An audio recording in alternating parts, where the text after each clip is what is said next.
Good day, everyone. Now we will continue to discuss relations and digraph with its remaining subtopics. So last time we have discussed product sets and partitions and the first part of relations and digraph. Now we will discuss the remaining three subtopics. And let's start with the properties of relations.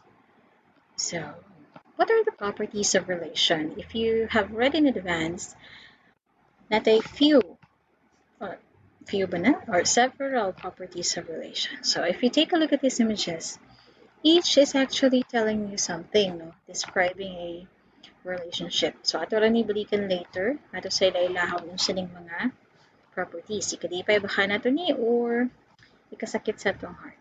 Charot, sige. So here's the list of our properties. No? We have reflexive, irreflexive, symmetric, asymmetric, antisymmetric, and transitive.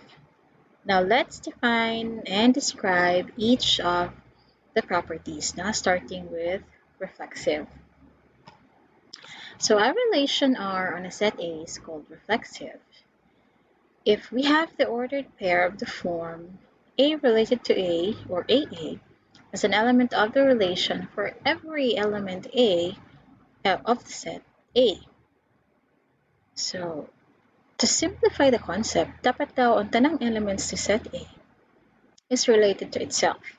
Hence, equal ang values sa first and second elements sa tuang ordered pairs. So, klaro?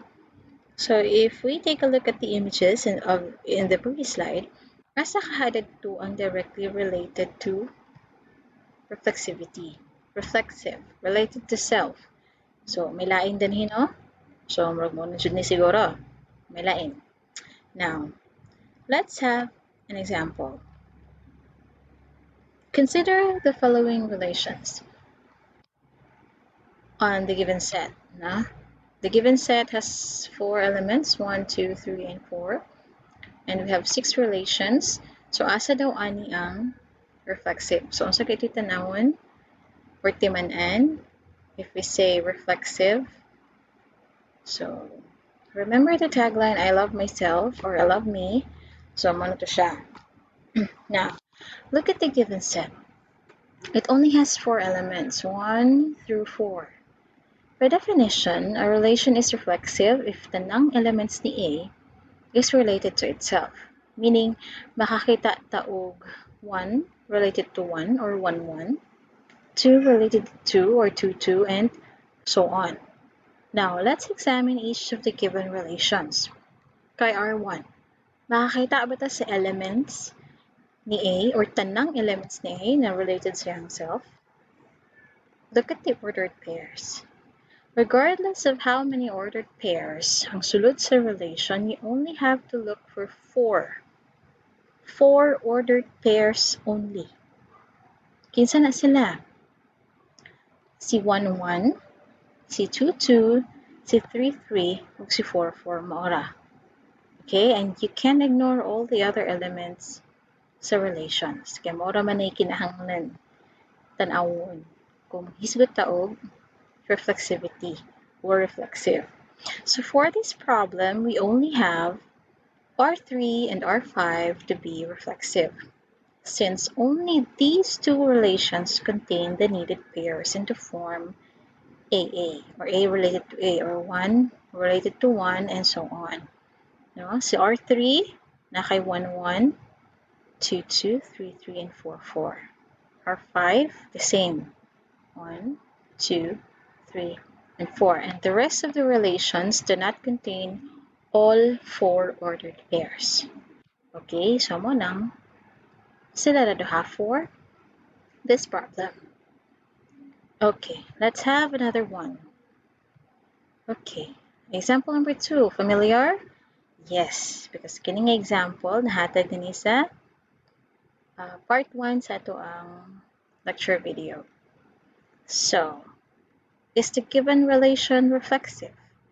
So, gidefine si R as follows. Ang sulod ni R daw kuno are ordered pairs such that A is related to B if and only if A is less than B. So is it reflexive? The answer is no. Why? With the criteria that the first element now of the ordered pair is less than the second. Thus, we will never find an ordered pair with equal values. Dito makita 1, 1, 2, 2.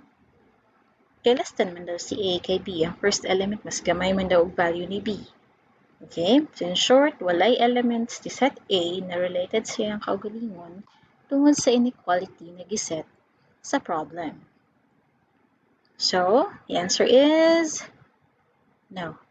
So, ang sulod ni R, mo lang man 1, 2, 3, 4, and 5. No, 6 pala. So, with these elements, klaro nga, wala siya 1, 1, 2, 2. So, di siya reflexive. No? So, okay na ta? So, yun lang man ang reflexive, no? Basta related to self. So, next property is irreflexive. Karon, a relation R in a set A is called irreflexive if A is not related to A. No? So, wala niya siya nasayop diri nga line, no? This means not related. So, A is not related to A for every element A of the set A. No? Opposite to reflexivity, an irreflexive relation does not include ordered pairs having equal values. Now, dili siya related sa iyahang self. No? All elements ni set A must not be related to itself. Okay? Kay reflexive, tanang elements ni A related sa iyang self. Kay irreflexive, that's bawal. So, dapat walay bisag isa ka element ni A ang related sa iyang kaugalingon. Now, let's have an example. So, the same with the previous one. The same ang relations, the same time ang set, given set.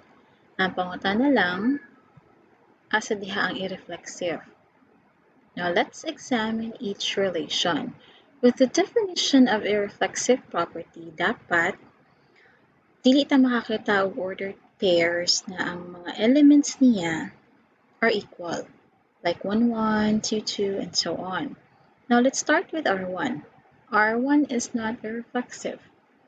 Why? Kay, yun pa ganina, bawal daw ni kani mga 1, 1. Kakita man ta. So, automatic, bisag isa lang, no?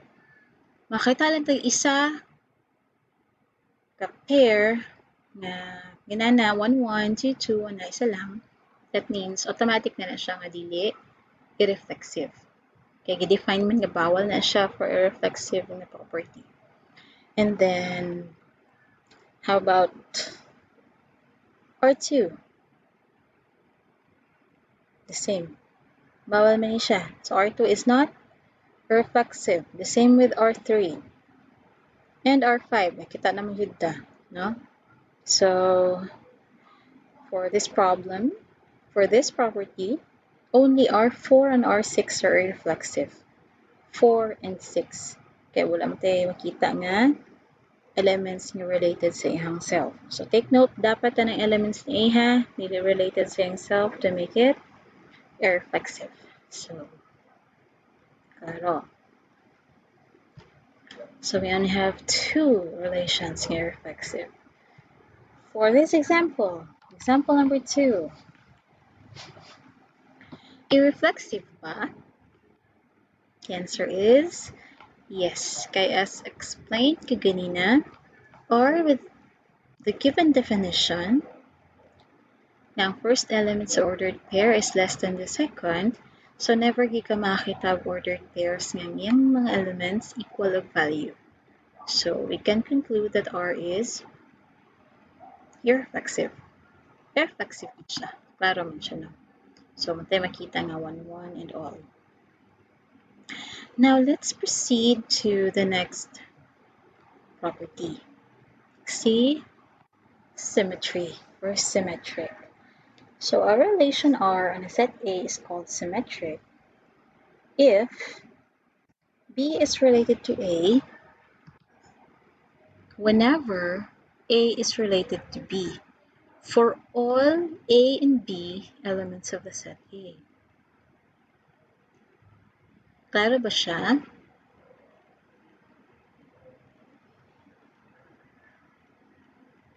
Klaro ra, no? Sige. So, whenever man, so kung makakita ganitag nyo na nga porma, dapat na siya'y kabali, no? Reciprocated ba siya? So, kung nakagusto ba si A kay B, so dapat si B nakagusto po kay A. And dapat makita na siya sa ito ang relation. So, kung balikan natin ito ang images ka ganina, nakaro man siguro din hiya sa symmetric, no? Reciprocated daw ko, no? So, ganahan man si A kay B, si B po, ganahan kay A. So, klaro, happy lang.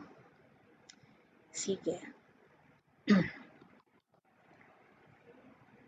Let's proceed to the example. Okay. This one. Asa dan ha? So, again, the same mga to ang example, no? Ang given sa itong example. Pero pahitaan na nato is symmetric. Now, only R2 and R3 are symmetric. Why? Kung ato isa-isahon, ang mga dili symmetric, si R1 na ay pair na walay kabali, no? Na ay 3 related to 4, pero walay 4 related to 3. So, automatic, dili na siya symmetric. Okay, whenever biton sa definition, no? Nya kay nakakita man ta og element ni R nga ning violate sa rules sa symmetry. So, wala na. No? Next is si R4. Ganun dili na siya symmetric. Tungod ni ordered pair 2-1. 2-1. Pero walay 1-2. So, haning case, bisag isa lang, no? Bisag isa lang ka-ordered pair nga walay kabali. Meaning, for example, kita tag isa, 2-1. Si 2-1, niya wala kakakitag 1-2, you can automatically conclude that kana nga relation is not symmetric. Pwede na nimo dili tan-awon isa-isahon tong uban, no? Kita na makag-isa. Kita na makag-isa nga ni falsify. No, wala ning agree sa definition. So, pwede na kamo stop and then you can write your answer nga dili siya symmetric. Okay. So, ang 6, si R6, obvious, no? Wala man. So, obvious si R6 nga dili siya symmetric. Si R5, okay na, no? The same ka ganina na ay 1-2 pero walay 2-1. Baliktad ay. Na 2-1 ganina. Kaya na po, 1-2 pero walay 2-1. Okay. So, R2 and R3 are considered symmetric, no? So,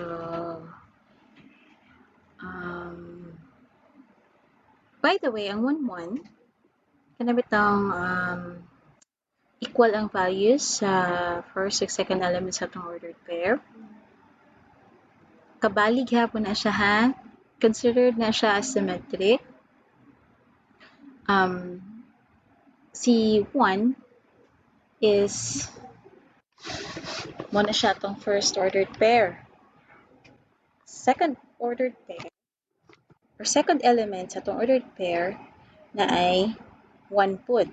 So, kung balihon natin na, that's si 1-1, that's AB. Pagbali na to, si BA, mo rin mo siya kitsura. So, kay bali, set ramagod ni siya. So, we can eliminate redundant or repetitive elements. So, muna, pwede ra nga 1-1 lang siya. So, kaning mga ordered pairs nga equal ang values ni A and B, valid entries gyapon ni siya sa symmetry, no? So, muna to siya. Basta muna to yung timanan, kabali. Kabali, o niya kaning mga equal ang values ni A and B, considered na siya as valid entries sa ito ang property nga symmetric. Okay, so for symmetry, only R2 and R3 are symmetric. Next property is asymmetric. A relation R on a set A is called asymmetric if B is not related to A whenever A is related to B for all AB elements of the set A. So baliktad siya, no? This is exactly the opposite of symmetric relation. Kung sa symmetry, kay mutual, happy lang, this type of property called asymmetric is not. Bitter ni siya. One-sided, no? So, muna yung tamanan. Si symmetric, mutual. Si asymmetric, one-sided. No? Anyways, in short, dapat ang ordered pairs ni R kay walay kabali. Kung na ay A related to B, dapat walay B related to A. Para makaingon ta nga asymmetric ang relation. So let's have an example. The same but different ang question. So now, asa man diha ang asymmetric? Kung love life iskutan, asa diha ang musulubon? Charot lang. Okay. Sige, asa diha. Now, only R4 and R6 are asymmetric. Now, dili asymmetric ang R1 kay na may ordered pair or ordered pairs nga 1, 2, nya 2, 1. Kabali naman na. So, bisag isa lang ka case. Isa lang ka case nga nagbali, automatic, dili na siya asymmetric. Okay? Si R5, dili po na siya asymmetric, kaya ang first element,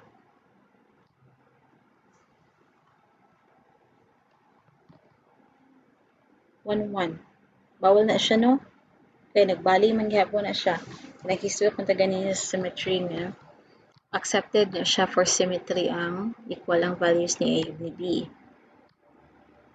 Okay, naglockdown ulit, no? Si R2, the same ang reason with R1, no? R3 can never be symmetric kay symmetric man siya.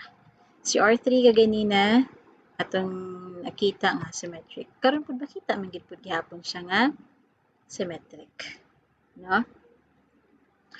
Okay, for R6, obvious, no, nga asymmetric kay wala man siya kakita, man tayo lang makita nga element. Si 3, 4 pero walay 4, 3. So that's asymmetric, no? Basta one-sided mo na siya. Now let's go to anti-symmetry or anti-symmetric. No? Unsay pasabot kung mayon taog anti-symmetric from the name itself, anti, no? So, pupuno siya nimuyon kay symmetry. So, baliktad ni siya. Balik si asymmetric. So, a relation R on a set A such that for all AB elements of the set A, if A is related to B and B is related to A, then it must be that A is equal to B. No? So, ganina na yun po. Si anti-symmetric, mararanig siya og asymmetric. No? Bawal ang magbali. Except kung equal si A o si B. So, na siya consideration, no? So, let's have additional explanation. So, a relation is anti-symmetric if and only if there are no pairs of distinct elements AB with A related to B and B related to A. That is, the only way to have A related to B and B related to A is for A and B to be the same element. No? So, ito akong gimension ka ganina. Mo-consider lang si anti-symmetric o magbali kung equal ang value ni A ug ni B. Otherwise, the same ni sila o property ni or the same sila o rule ni asymmetry or asymmetric. Bawal ang magbali. So again, in short, anti-symmetric, bawal ang magbali except kung equal ang values ni A ug ni B. So, kana lang. So, again, the example. Asa diha ang anti-symmetric.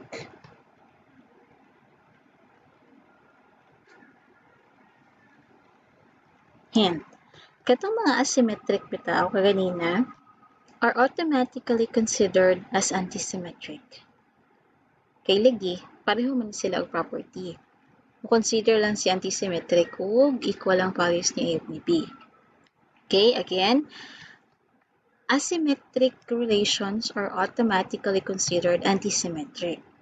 But we cannot say that katong mga dili asymmetric, dili na to sila antisymmetric ha. Kaya ang antisymmetric naman siya consideration for elements na related sa iyang self. Meaning, ma-accept si antisymmetric ug mga 1-1, AA, so kana. But si asymmetric, dili. Determined to siya. One-sided, rigid na yung ginadawat. Karon, only R4, 5, and 6 ang makonsider nga antisymmetric. Si R4 ug si R6, mga asymmetric na ni sila. No? If you recall sa previous nga example or previous nga property kaganina, si R4 ug si R6 asymmetric ni. So automatic antisymmetric pod, no? Si R5 ma-asymmetric na unta na ni siya kun dili lang tungod atong nay mga 1-1, 2-2 and so on. Katong equal og values ang elements sa ordered pair. Kay antisymmetric kana nga case is just acceptable. So mo nang pasok si R5 sa antisymmetry. Okay? So we have 3 antisymmetric relations. Now, let's go to the last property. Si transitive. A relation R in a set A is called transitive if whenever A is related to B and B is related to C, then A related to C must also be an element of the relation for all A, B, and C element of the set A. No, basta makakita ganitag distinct elements A, B, and C. Kunya makita nato ning tulo ka case, tulo ka ordered pairs, then the relation is transitive. But if we cannot see, di ta makakita og tulo ka elements, distinct elements A, B, and C, that means the relation is automatically transitive. Kaya wala may third party. No? So daw,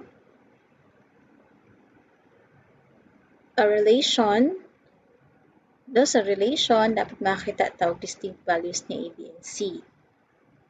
No? Dapat complete ang magic 3. Kaya kung wala, automatic, si relation is transitive. No? Dili siya transitive if na ay A related to B, B related to C, pero wala A related kay C. So, kana lang ang makapadili transitive sa iya. So, let's have an example. Now, for this case, only R1 and R3 are not transitive. Dili transitive ha, si 1 o si 3. 1 and 3. Okay, actually, pareho na sila justification, si 1 o si 3. Na ay 4, 1, pero walay 1, 2. No, na ay 4, 1, na ay 1, 2, pero walay 4, 2. No? So, that makes it not transitive. The rest of the relations, mga transitive na ni sila. 2, 4, 5, and 6. Karon, yan transitive na ni sila. Ato isa-isa. So, itong rule, if A is related to B and B is related to C, dapat si A must be related to C. Otherwise, di siya transitive. And then, napaisa ka case, transitive po siya kung dili ta makita og distinct elements A, B, and C.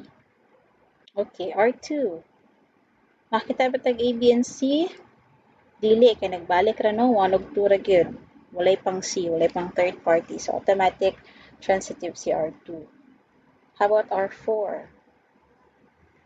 No? So, 2, 1, wala namilain no? So, 3, 2. Natay 3, 2. Si 3 related kay 2, na si 2 related kay 1, dapat makita tawag 3, 1, which is naa. No? How about 4, 2? 4 related kay 2, si 2 related kay 1, dapat natay 4-1, which is napod, no? So, mo na siya. See? Okay. The same with R5. Si R6, simple ra kayo. We only have values A and B, ulay C. So, automatic, transitive siya. Okay?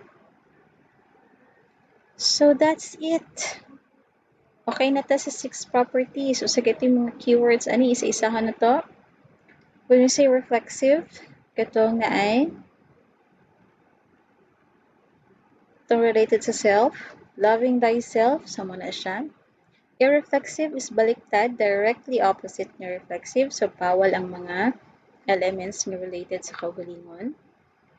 Asymmetric, dapat neutral. No? If A is related to B, then si B dapat related to kay A.